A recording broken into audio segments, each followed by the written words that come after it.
Progeny. Coffee? Oh, you clean up nicely. It's time to play dress up. But today you're risking everything on a seemingly impossible mission to save others, to bring hope to a hopeless cause. Nothing's more Starfleet than that. That's right. Star Trek Prodigy's Season 1, Episode 9, A Moral Star. Part 1 is over, but we're just getting started here tonight on Live Long and Podcast. I'm Dave Mader, your host for tonight's podcast, joined with my cousin Davan Skelhorn from Locutors of Trek. How are you doing tonight, Davan? Not too bad. Welcome to Low Cousins of Trek. Low Cousins of Trek. We're here. We're going to break it all down for you. Jessica Chan, not with us tonight, as she just gave birth to her second child, Gus. Baby Gus is now in the mix, much to Rok-Tahk's chagrin, as she wanted to name the baby Larry, but they were not having it. Can we call it Larry? No, a Gus will be the name of the baby. And the planet. And the planet. And everything else.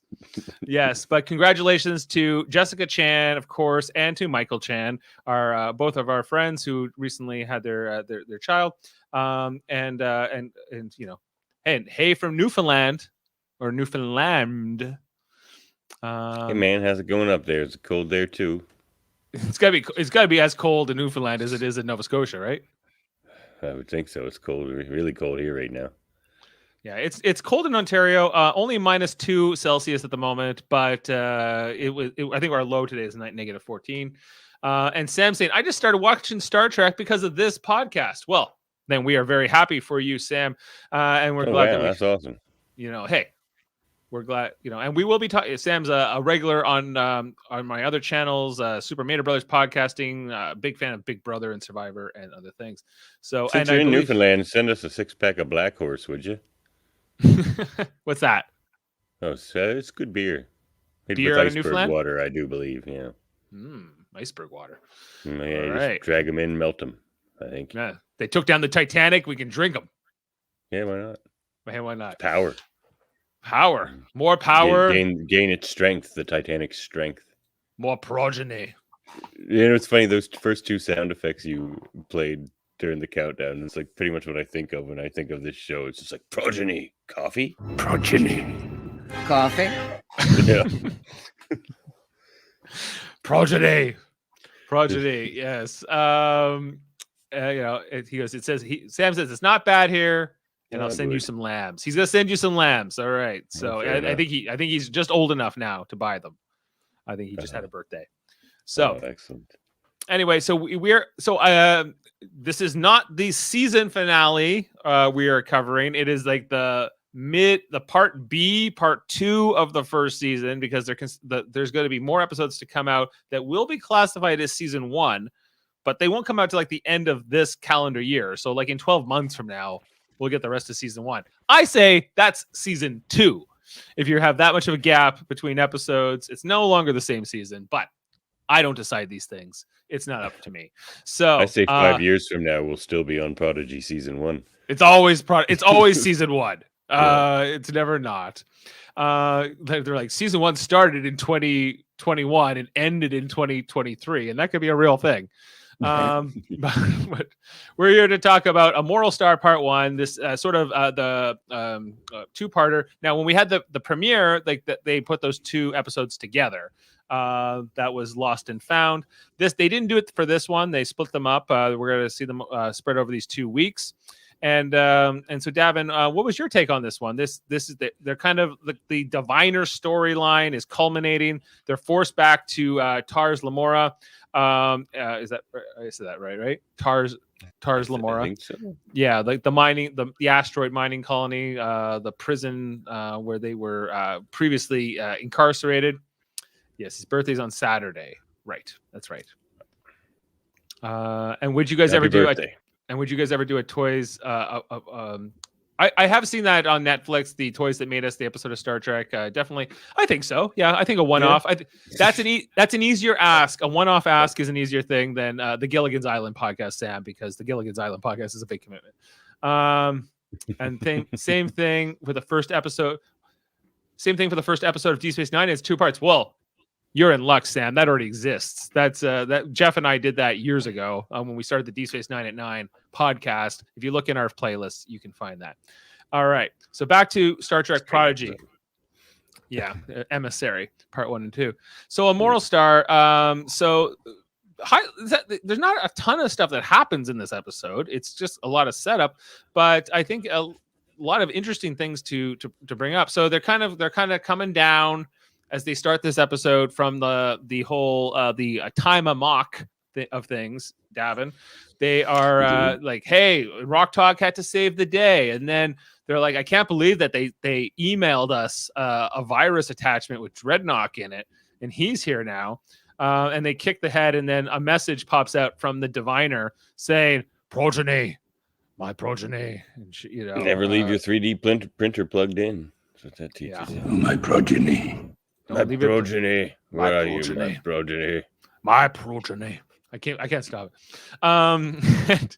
It's like interviewed 5 actors and had them all say progeny, and they went with the coolest sounding. They're like, give it to Noble. He really nailed that progeny, didn't he? Progeny, you are my progeny.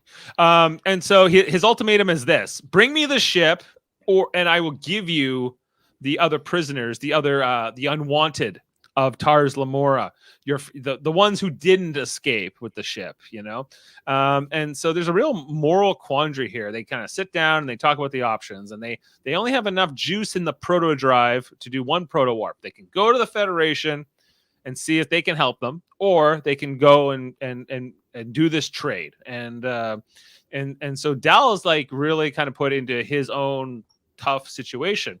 He goes, I know you're listening, Janeway. And she says, The choice is the captain's alone. Yeah, she's like, it's up to you. And he's like, this is my own Kobayashi Maru. He kind of runs off to think about it. Gwyn says, are you selfish, or is it selfish or just irresponsible? I think is that the two things. And I think he's the fear, the anxiety about going back there. They all have it to varying degrees. Like Zero, and they don't want to go back there. It's bad memories. But going back to jail, man. I am glad they went back there though, because that was the one dangling thing in the show that I think needed to be picked up. I didn't like that they left the kitty there. They needed to go back for the kitty. I said that from day one. Go back for the kitty. Go get that kitty. Yeah. And now Jane said the same thing. She's like, they got to get that kitty. Yeah. She's got to. It's a girl, right? I think that kitty. I think so. Yeah. She's got to join the crew. I'm like, I don't know if there's a bunk for her on this ship. I don't know if we got the floor space. Oh, a kitty will just cuddle right on top of you. They don't care. That's true. That's true. About a kitty. They tend to warm up to whoever they need to. So yes. I don't know. So on just that point, Davan, on this whole decision, like, what do you do if you're Dal, right, or you're the crew of the Protostar in this situation? Do you go to the Federation and try to like get some backup, or do you go to back to Tars Lamora and make this trade, or even try to like do a bait and switch on him, like they ultimately do here in the end? It's there's a lot of double crossing in this. A lot of double crossing, triple crossing. Yeah. Who's gonna, And so, do you think that they made the right call, or do you think that going to the Federation was worth? Didn't he give them a 24-hour time limit or something like that? And he was just gonna kill all the prisoners in 24 hours or something. Isn't there a time limit? There was a time limit. It was 24. It was a 24-hour window. I don't know if did he say he was going to kill everybody? Well, he had to threaten them with something. I thought it was something like that. Yeah, I think it was, because that's the only leverage he would have on them. Yeah. Right. And so I guess they feel. So I guess they had to go. They had to go. Unless you thought he was bluffing, and then you could go get the Federation and go get Captain Riker and his fleet of whatever those ships were in Picard. the USS Titan. No, not the Titan. The ones he has in Picard. He has that fleet of ships. Oh yeah, you're like, this is the meanest, baddest ship we've Yeah. ever put into service, and I got a fleet of them at my back. That's the one. Yeah. So, Right. Dave, you tell me, do uniforms matter? Of course they matter. Okay, so that was so after they decide they're going for it, Davin, they're getting into it, and we get the uniform. We have a uniform for this crew.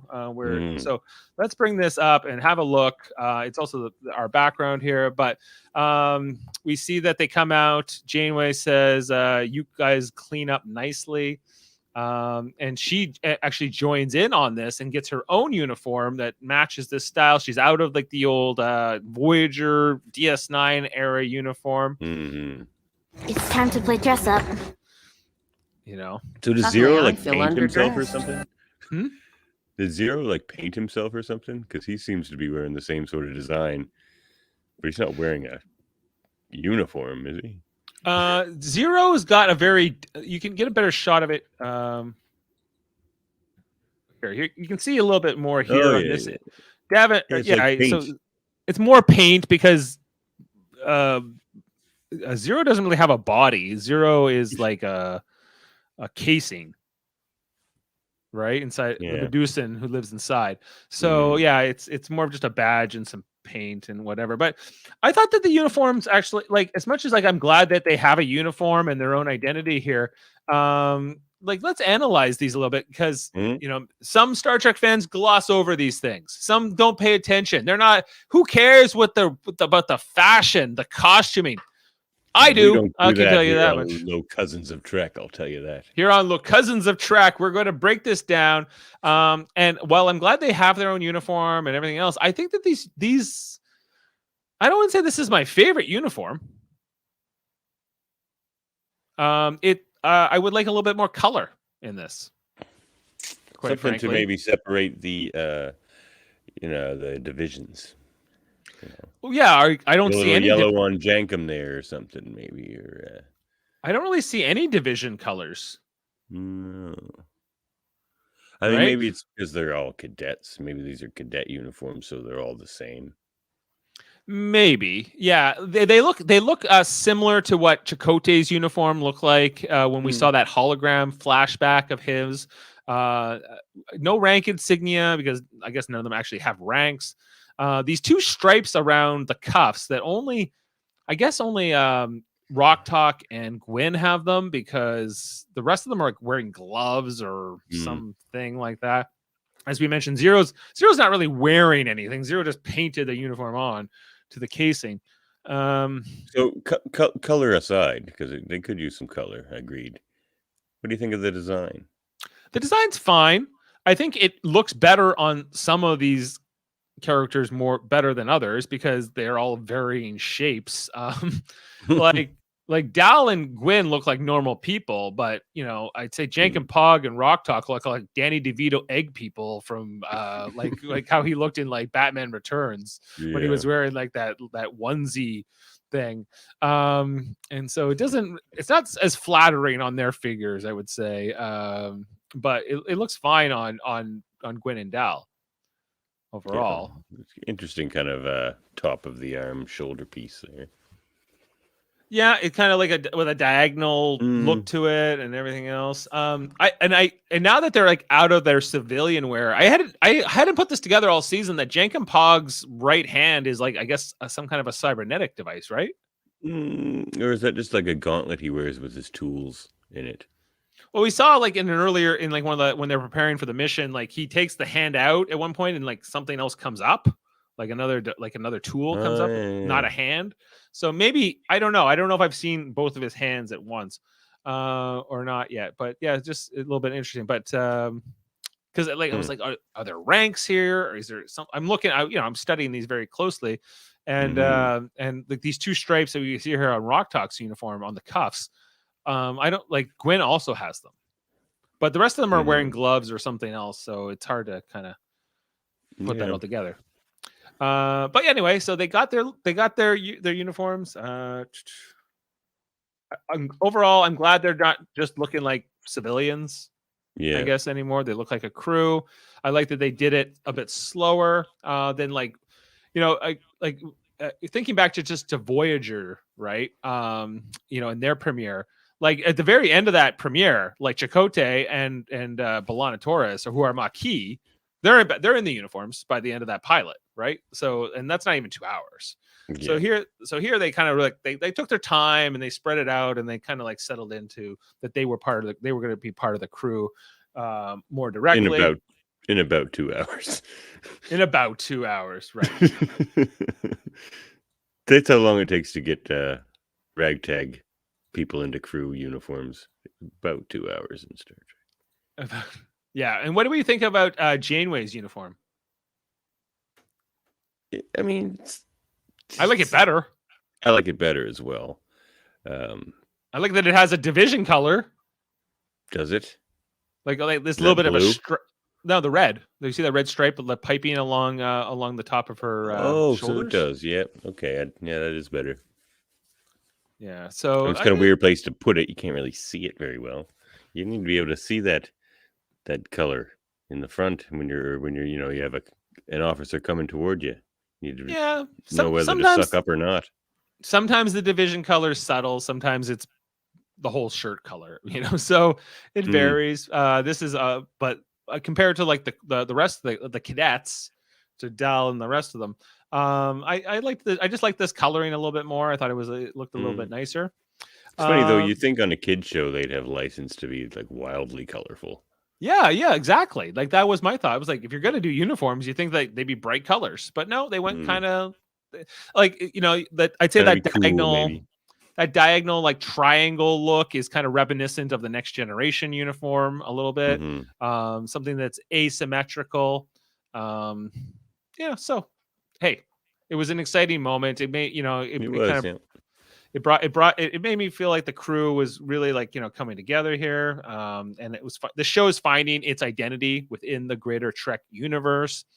And so they decide, hey, we're doing this. We're going to see the Diviner. And he says, I told you, Dreadnought, my progeny would come back. My progeny never really left. Yeah, she never really left. She's with us. So they go up to make for this little confrontation here, and it really becomes like kind of a standoff here between the crew and the Diviner, right? And more specifically Gwyn, as she is the daughter, she is the progeny in question. And so he says, well, I was going to make that deal with you, and I was going to trade all the unwanted for the ship, but now I also want my progeny back. And they go, hey, that wasn't the deal. He's like, I am changing the deal. What do you think, progeny? What do you think? And she's like, I'll go with you. So now having watched this, I gotta think that they were anticipating this move, right? Because that she was gonna have to go with him. Yeah, I think they even mention that fact a little bit later, where they say the only thing they didn't anticipate was him cutting the gravity. Right. That was the one thing. Well, it all went according to plan. Well, except for the gravity. So he's like, yeah, and do it. It's just going to take a long time. We have to swim everywhere. Right. And they also have to. They're like, well, what are we going to do once we're going to make this trade, but then we're going to be stuck on this asteroid. But it's a ship. The asteroid itself is a ship. Yeah. Is that what it is? Right. He said he promised them a ship, but he didn't promise them they could live. I did not promise them their lives. So you got to look at the whole mining ship, so they could like free them themselves, type of thing. I think he was just leaving the mining operation to them in exchange for the protostar. That's what I gathered. Okay, and whatever's there, but like, I wasn't sure how many like shuttles or whatever. Well, he called it a ship. That's the only thing. The Diviner. I wish I had a synopsis here to break it all down, but I promised them a ship, but not their lives. Yeah, he promised them. You have to read the fine print with the Diviner, progeny. I'm very specific in my wording. No, I haven't been a big Diviner and Dreadnought fan for the entirety of the show so far, but this episode, I minded them the least. They're growing on me slightly. The whole scene where he like gets her, she agrees to go with him, and then he's like, "Get that combadge." He doesn't call it a combadge, but he's like, "Get that symbol, that hypocrisy and lies." He calls Starfleet, and then he puts it on the ground and he crushes it and steps on it. What's the significance of that? You know, what do you think is? I'm still trying to like piece together what he's had dealings with Starfleet before. Clearly, yes, and he hates them. Yeah. I think that's all that's supposed to symbolize. And maybe it's there's more symbolism there. It's like crushing her Starfleet dreams, or her coming together with her crew and that sort of thing. It's all broken now. You're back with me, Prodigy. Yes. You don't need that, Prodigy. I'll give you a new combat for Christmas. You should see our 3D printer. For your sweet 16, Prodigy. Or I guess you're already 17. How would you like your own Dreadnought? She's like, I want a Rok-Tahk. Yeah, I'd rather have a Rok-Tahk too. Yeah, and so the whole thing where he's like, shoot the power grid. He takes over the ship, and then like hologram Janeway's like, that is not your seat. That is not your chair. It's not Dal's either. Chakotay. It was supposed to be Chakotay's, and then Dal took it over, but I like him better. And she he says, Dreadnought, do get this Starfleet thing out of my way. And so I kind of imagine that they planned this too, right? Yeah, I think so. The Janeway thing, the rewriting. The Janeway thing, like that, because we see that she becomes like an evil Janeway. Yeah, and it looks like she's stepping out there to kind of play her part, like make herself known. She wasn't being sneaky. She just, wouldn't it have been funny though when he sits down and she comes out, and instead of saying that's not your chair, she should have just said, "Hakuchi Moya." We are far from the bones of our ancestors. And here she is in like the evil Janeway mode. So she's kind of back in her old uniform, but different coloring. Black Glove Janeway from what's that episode? Living Witness. Yeah, she looks like the Living Witness version, or she looks like kind of a mirror universe or a zombie version of Janeway, or whatever you want to say. Like she's goth Janeway. Goth Janeway. But yeah, he was kind of is this like a ruse? Is she just playing along? Because when Dreadnought first came, the other Dreadnought that showed up last week, he just deleted her outright using Chakotay's authorization code. This time they just this time it's a different approach. They just reprogram her to be on their side, which that other Dreadnought could have done as well, but he didn't. He went a different way that time. Could they have two Janeways? Could they have like just made another one? And they sent one out to be the patsy, and then the other one sneaking around doing what they needed to do. I don't know. Maybe, Theory yeah. time. We're gonna see how and then the two Janeways fight. Yeah. Ooh. Yeah. In a hologram battle. I like this. Where this is going. On the holodeck. Very exciting. Yeah, and so they wake up, and then they lose the gravity, and they're all floating around. And I think we see the ship fly away, and it's looking kind of dire. Jank and Pog asks, "Why does it feel like we lost?" Because we did the right thing. Yeah, if you do the right thing, that's as good as losing. Who's got Jankum? That's funny. Later, it's like Jankum's got. What's his name? The Medusan. His name's Zero. Yeah, Zero. Like, Jankum's got Zero, but who's got Jankum? Zero's a they. Zero's a non-binary. True enough. Right. But then there's this. Okay, so then the whole scene between the Diviner and Gwen, Prodigy, when he's on the chair and she's like, "Why did you choose back in Terra Firma? Why did you choose the ship over me?" He's like, "I was blinded by duty, but now I see that you're what's really important, Progeny, and I must save you." I don't even know why I bother pulling sound effects. I'll just do the Diviner voice. It's fun to do. Progeny. Prodigy. And so Everybody at home, try it. he's blinded by duty, but we know that he was the last of his race, right? The diviner. So he says before Gwyn was spawned, I guess, or born. Progened. And could the diviner be misunderstood potentially? Is he trying to save his species maybe? I think that's what they were hinting at here, and I think that's maybe why I didn't mind the character as bad.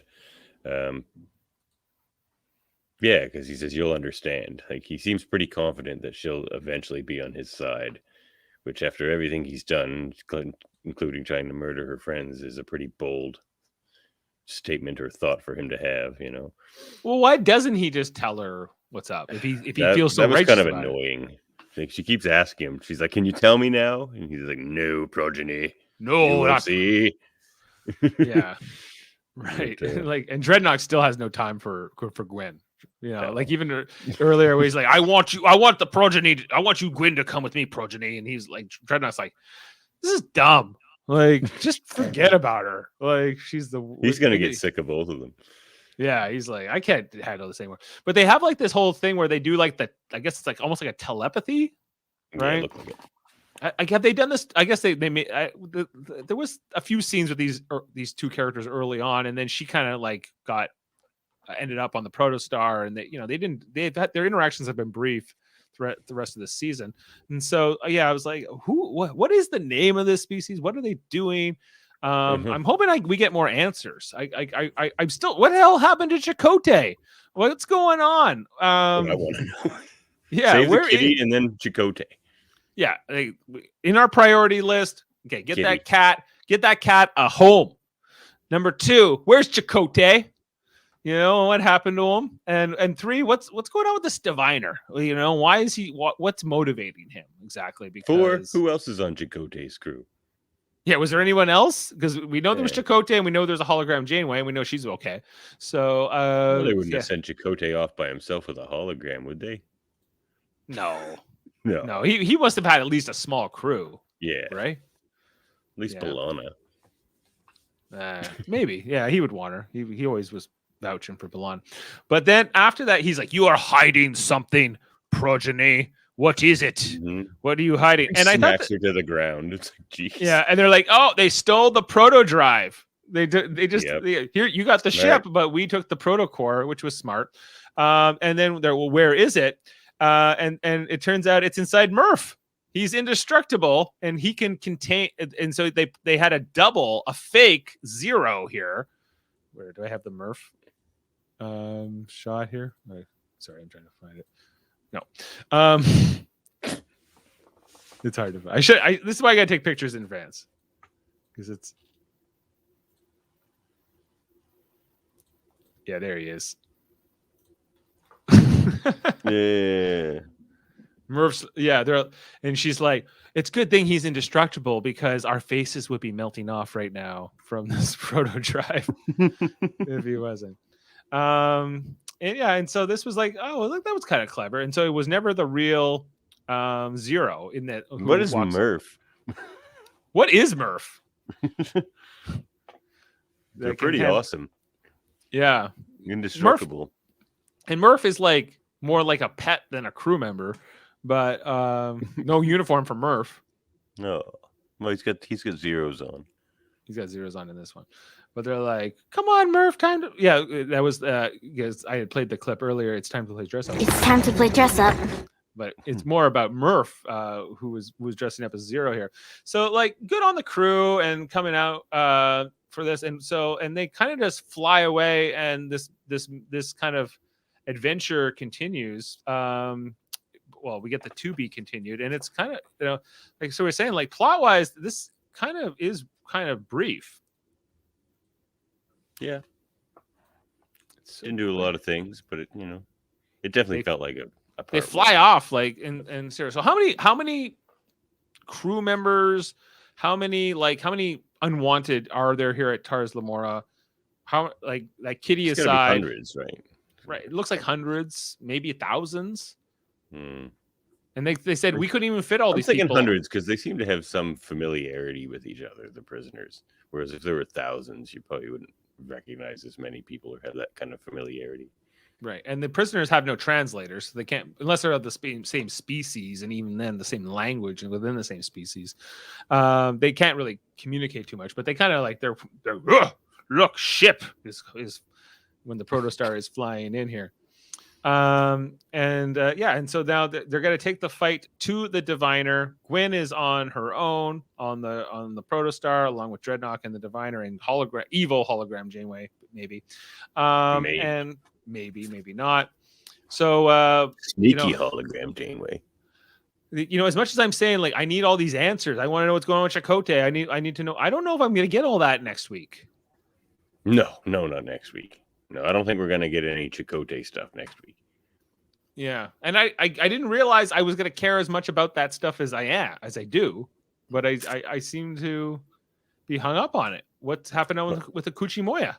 Well, you can see it's starting to make more sense why these episodes were getting, what is it, next year or later this year, why they're still season 1. They're saying this is still season 1 because maybe they're like, no, we have to look into that. There's a lot more story to be told in season 1. That would have been whatever's going to happen next week. I would feel like quite the cliffhanger, quite the unresolved season ender, really, leaving too much hanging. Yeah, well, I imagine it didn't give us enough information. Like it wouldn't kind of beg the audience to come back. I think they needed to drop for a second season. I mean, it's going to feel like it anyway since there's months in between. But almost a year. upon rewatch, years from now, yeah, it will feel like one cohesive season. Yeah, right. Which is why they're making this decision. So, and maybe they didn't know how the show would be received, and maybe they didn't know if they were going to get like this third part of season 1 or not until they saw how the first part of the season did, and I think it did. It's done well enough, right? And I don't know. I think this is like it. I like it. I like it, and it's Jane and I were kind of just chatting, like, do you think it's puzzling or a little bit that maybe the greater Star Trek community hasn't fully latched onto this show? Have they not? Well, I don't know one way or the other. I know you and I talk about it, and Jessica is part of this podcast, but like even the live long in podcast community, in our podcast community, like I know many of the others haven't even watched one episode yet.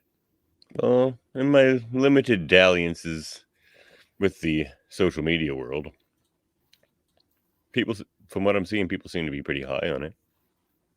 Oh, that's good. No, it's good. I'm not seeing a lot of negative, maybe if it was negative, we would hear about it more because, like, when it's the internet, that's the internet. If something's bad, they'll let you know. If something's good, unless it's really good, if it's good, yeah. Find it yourself. Find it yourself, and if it's bad, we will tell you not to watch this. Yeah, keep away and let it die. Is some people think, but and I know that there was. I thought there was quite a big reaction online from what I saw in that episode with all the holographic cameos. That was like the one they definitely did the most social media posting about, and they were like, come on, look, like I think to appeal to the old Star Trek generations, right? Like, come check out what we're doing over here. On the other hand, maybe they're not so concerned with that, like, bringing in like the older generations of fans, like saying like this is meant for a new generation, and and maybe that's fine, but it has a lot of that old school Star Trek charm that I like. It does. It's very true. The spirit and the heart of the show is Star Trek. I really liked this Janeway quote that I played at the top of the show. Nothing's more Starfleet than that. Hopeless causes. She says taking up a hopeless cause. I thought that was the Quat Malats thing. Oh yeah, isn't it? Yeah, they're all that an absolute candor. Absolute candor. We don't hold back. We don't like politeness.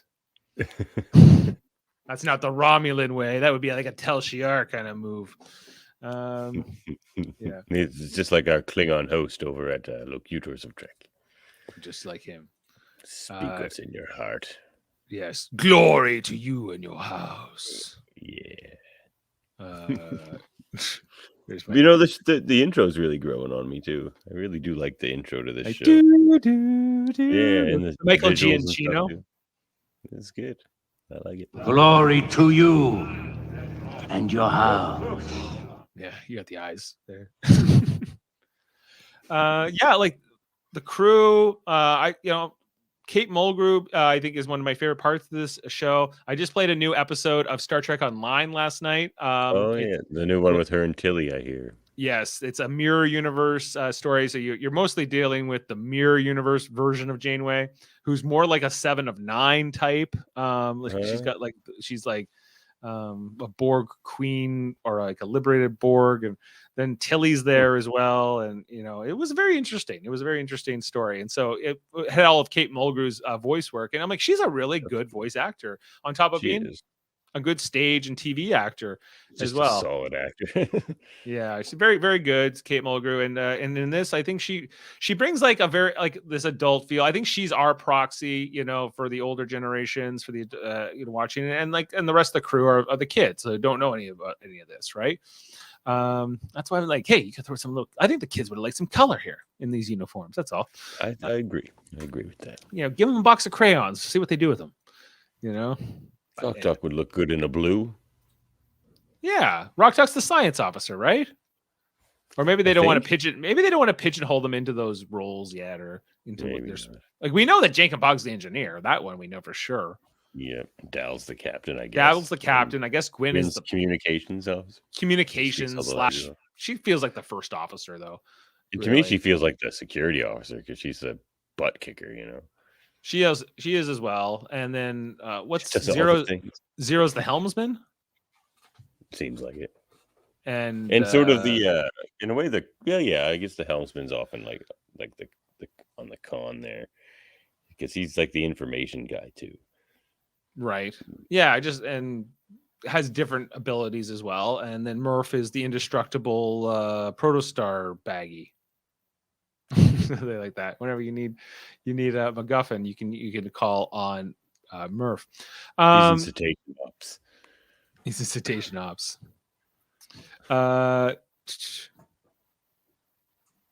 And anyway, so I think that's really the end of the episode. One thing, so I thought one thing I wanted to maybe go over to ratings just to see what we thought of the episode. Because I don't know if you noticed this in the intro. Did you see how many people were on the written by credit? Yeah, I did notice that. It's like 10 people wrote this 20-minute episode. 1, 2, 3, 4, 5, 6, 7, 8, 9 people wrote this episode.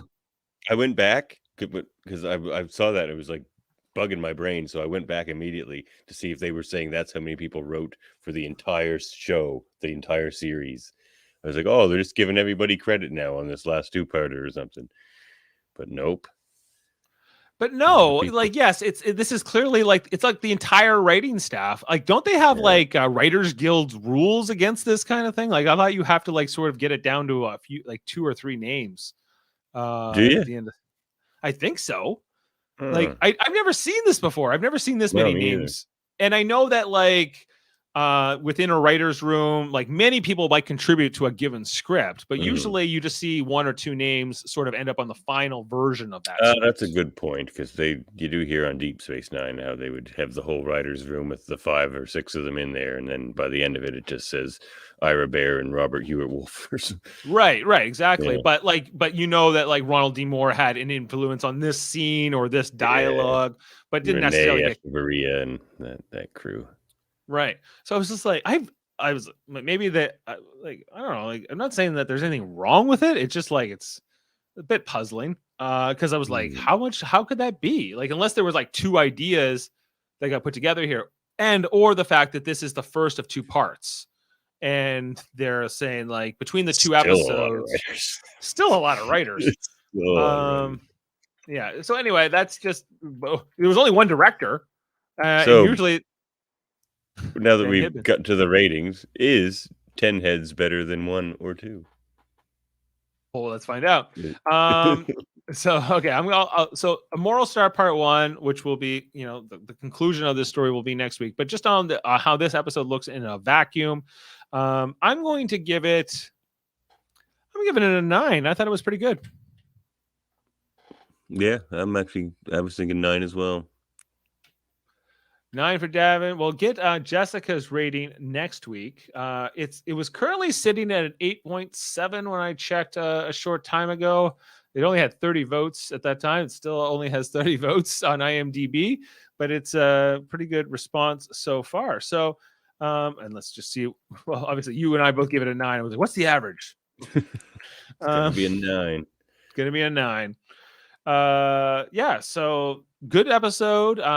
What would you like to see? What would you be disappointed if they don't include next week? The kitty. I need resolution. Save that kitty. If there's like still a question mark on whether or not they save that kitty after the end of the episode next week, we're gonna get a bad rating from old Proto Dav. Okay, just be warned. If like out there to Kevin and Dan Hageman, if you can change your episode, which you definitely cannot between now and next Thursday, but if you could do something about it, do make sure that kitty is resolved. I think we saw that kitty quite a bit tonight. I think that they know that the fans are going to be calling for that. We got a question here from Sam. He's asking, did you know that David Wright from Survivor, he was on Survivor Millennials versus Gen X, writes episodes for Star Trek? Yes, I did know that, Sam. He writes for Star Trek Lower Decks more specifically, and along with Cochran from Survivor. I'm sure you're familiar with John Cochran. He's also on the writing staff, and they've written some great episodes. I did not like Badgie, and I will hold Cochran accountable for Badgie. But he wrote it. It's the worst part of Lower Decks so far. It's the worst part of Lower Decks. But he wrote a terrific episode in season 2, which I really and the opening scene, which is unfortunate because it turned a lot of people off the show. Really, you think that the opening sequence of Lower Decks is a turnoff? Yeah, it turned me off. I was Why? Like, because it felt like Rick and Morty. She comes out hammered, swinging like a batleth. Oh, it was too outrageous for the first scene of the whole show, like to set up your main character. Like Mariner's a great character, and I love her, except in that scene. So yeah, I agree. Like that, I think that the first episode of Lower Decks is maybe the weakest episode of the whole show. Yeah, and the first scene was its weakest scene. So yeah. Yeah, but it just gets so good. It gets so good, Lower Decks. Like, don't let that scene or episode scare you off anybody. Did Cochran write his own show on CBS? I don't know the answer to that. I couldn't tell you.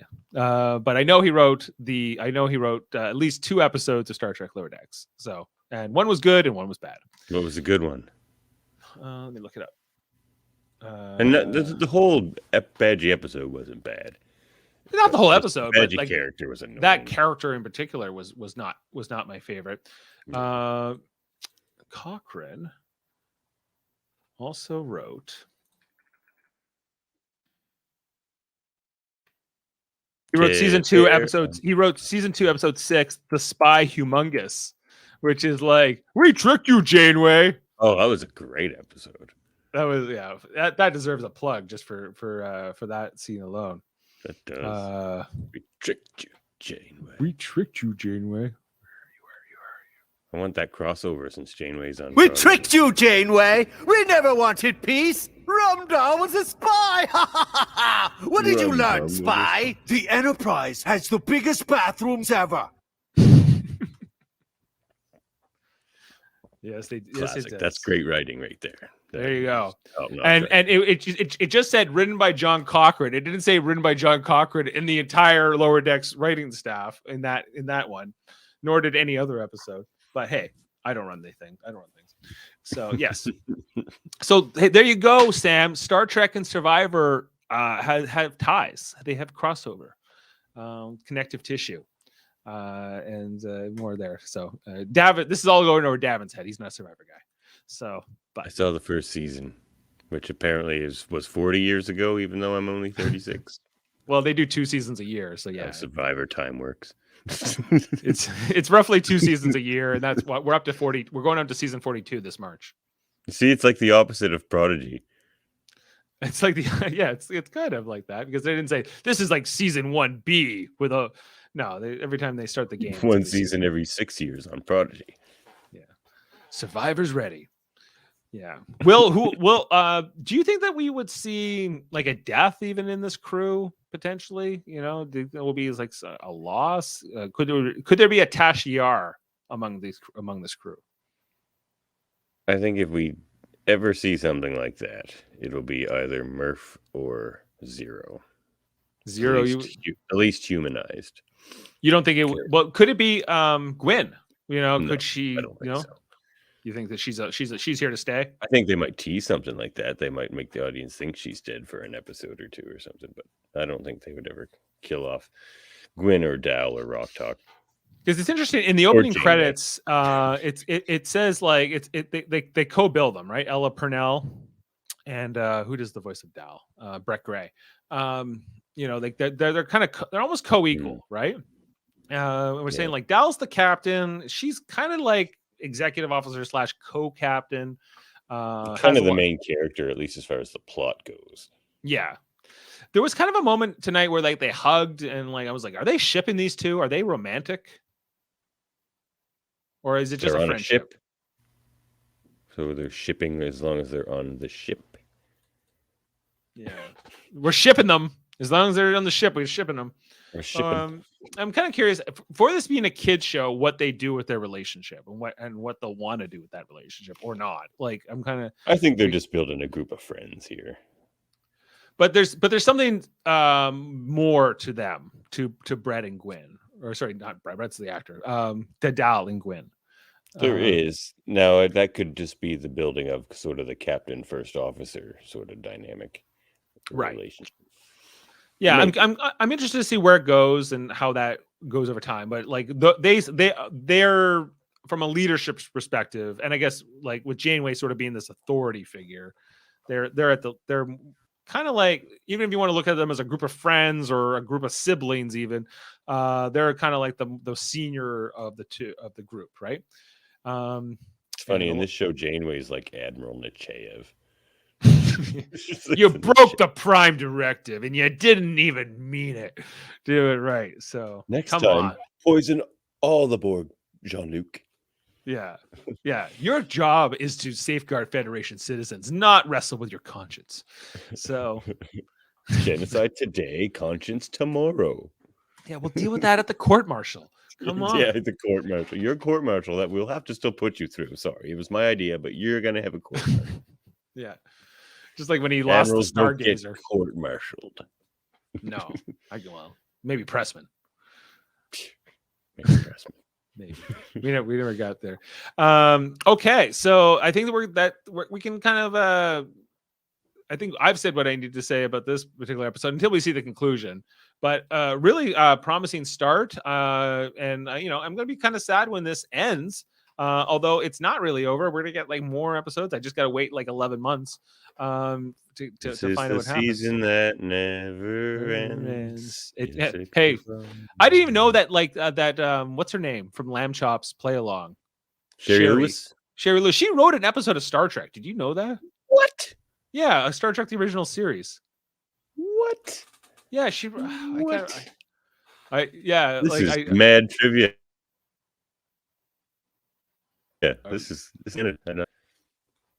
Yeah, wow. Oh man, I gotta look. I can't go off the air until we address this. Sherry. No, you can't. I wouldn't even have thought of that. Star Trek. What was the episode she wrote? I remember I was doing like the original series podcast with my dad and Jody, and like I was like, oh my god, Sherry Lewis wrote this episode, and like I came on like, did you make sure it was the same Sherry Lewis? Oh yeah, we made sure. Oh yeah. Okay. Yeah. So she wrote The Lights of Zatar. That was the episode. Okay. If you've seen that one, yeah, oh, with her husband, she like co-wrote it with her husband. Oh, okay. Wow. Jeremy Tarcher. Okay. Back in the day, but that's the one that The Lights of Zatar. That's the one where incorporeal aliens threaten Memory Alpha Station. So that's the one where they actually went to Memory Alpha. And that was kind of, so if anything, Sherry Lewis invented Memory Alpha. Yeah, the concept of it. Yeah, that's pretty cool. Yeah. More trivia there for you. So we're going to be back in a week. Dave's our trivia champion over at Locutors of Trek because of those nuggets. Those little nuggets. It just happens if I podcast 4 times a week about Star Trek. I just through osmosis absorb a lot of this knowledge.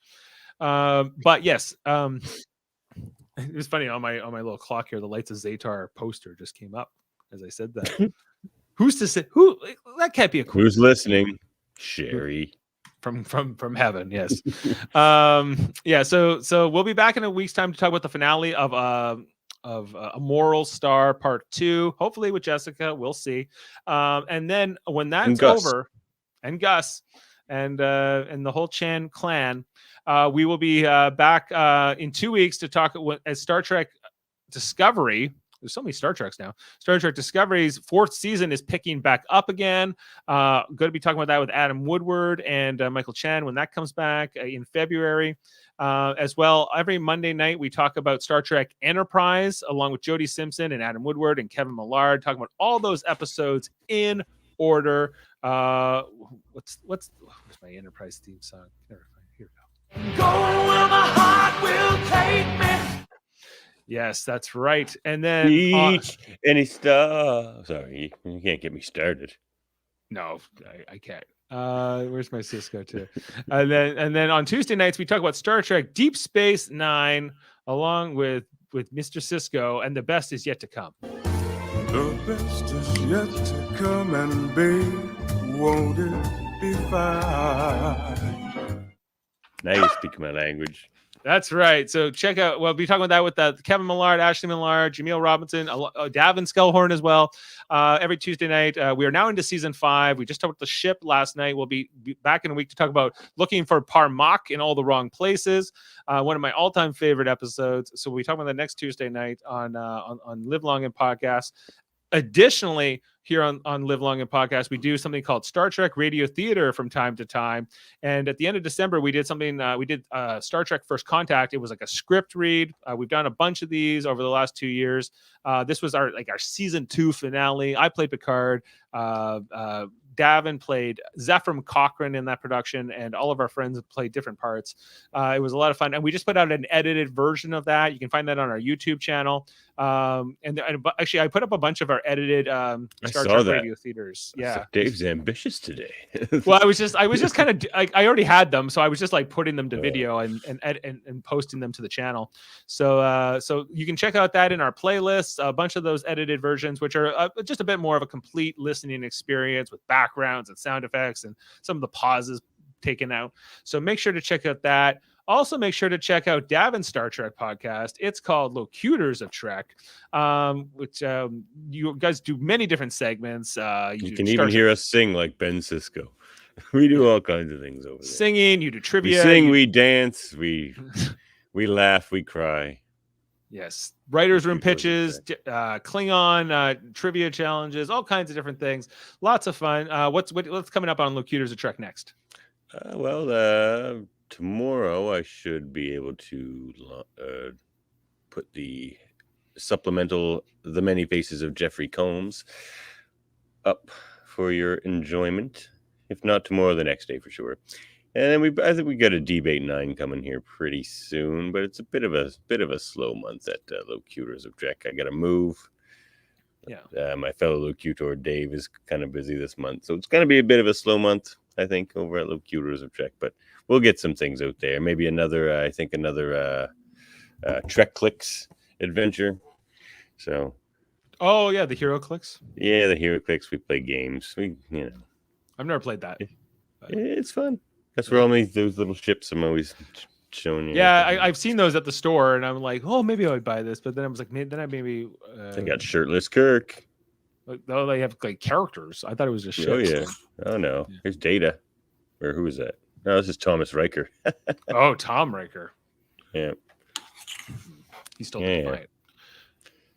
And also check out my X-Men show. Oh yeah, check out. It never slows down. It's weekly. X-Men, the animated series, a review podcast called X-Rated, every Tuesday night, right? Every Tuesday at 8 Atlantic, 7 Eastern. We got some guests on the way. We have Marvel Comics artist David Cutler joining us, I believe, this week or next, or perhaps both. We'll figure that out this weekend. So that's going to be fun. And then we've got some alum from the series itself joining us. Really? Next month. Very cool. Yeah. So that should be fun as well. Well, lots of big things happening over that. at X-Rated. Yeah, it's great. Well, I love X-Men the animated series, and it's a very worthwhile show, worth looking back upon, and if you've seen it before or not. Question here from Sam: where is Jeff tonight? Jeff doesn't come to this podcast. This is the Star Trek Prodigy podcast, Sam, and Jeff thinks he's too good for Star Trek Prodigy. It's gonna be a slow month for Jeff too, I'm thinking. Well, we got big. Okay, so that's a good segue. It won't be though, because coming up on next week, on next Wednesday, we have another channel called Super Mater Brothers Podcasting, where we talk about things that are not related to Star Trek movie and TV. Last night, Jeff and I were talking about Ozark, the 4th season's premiere, like the first 7 episodes of the final season. Even though we've never talked about Ozark before, we just got into it over the pandemic, and therefore we were talking about that last night. We'll be talking about the final 7 episodes once those release later this year. But next week, Big Brother Celebrity, I guess it's called Celebrity Big Brother 3, will be debuting on Wednesday, February 2nd, and the cast is out, and so I think we're going to be doing a cast preview podcast. I'm hoping for Sunday. I'm just trying to get Jaemeel and Jeff down for that. Chris Kattan from Saturday Night Live, Night at the Roxbury, will be part of this season, and I drafted him. Mango himself. What is love, baby? Don't hurt me no more. So that's going to run the whole month of February. It's only 11 house guests. It's kind of a rapid fire season. So we'll be talking about like 3 times a week over the course of February. So it's going to be a busy one, but a lot of fun. And then Big Brother Canada will come after that, and Big Brother USA proper after that, and as well as Survivor season. Oh, you have your winner pick. Who? Don't leave me in suspense, Sam. You gotta let me know. I'm picking Chris Kattan, even though I really don't think he will win. But I'm picking William Shatner. He's not on the cast yet. But yeah, he's been to space. He can do anything. Sure, he can be in a house for a month, and it's the shortest month of the year. He'd kill them all.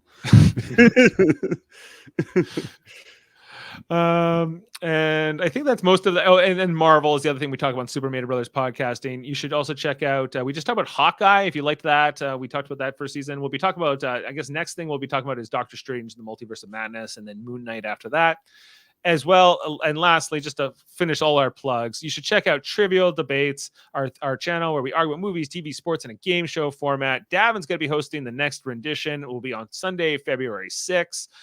10 a.m. Eastern. I'm going to be competing. Chris Seymour competing. A Trivial Debates legend, not from a winning perspective, just from like the most amazing answers perspective. And then because remember, Davin, it's points are based on facts, passion, and creativity.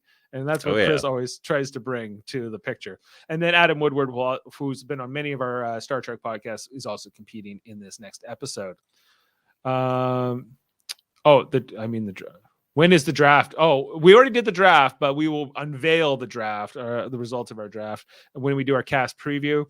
And Sam is picking Todrick or Misha. No, those are wrong. Those are both wrong. I'm sorry. Good luck in your debate. Thank you. I'm hoping he's gonna need it. I'm gonna need it. They're all gonna need it. They're stepping into the shark because tank. when I was judge and when Davin was a contestant, I think I gave him 1 round. So that's right. I'm not expecting much back here. No, you're in trouble.